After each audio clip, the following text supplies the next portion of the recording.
Ramai isu Iris Bella dan Amar Zoni akan bercerai, benarkah? Di tengah kasus narkoba yang sedang menyeret Amar Zoni, Iris Bella dikabarkan melakukan hal tak biasa hingga muncul dugaan perceraian.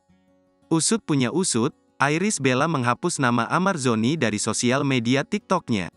Mulanya, Iris Bella menggunakan nama Amar Z dan Iris B, namun kini hanya ada namanya saja.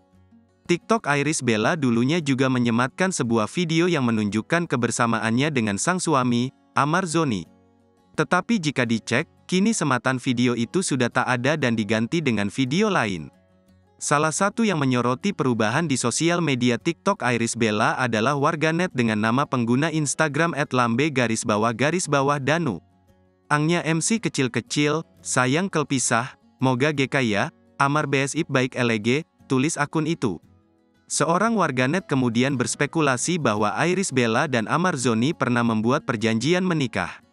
Ia menduga perjanjian itu dilanggar Amar Zoni,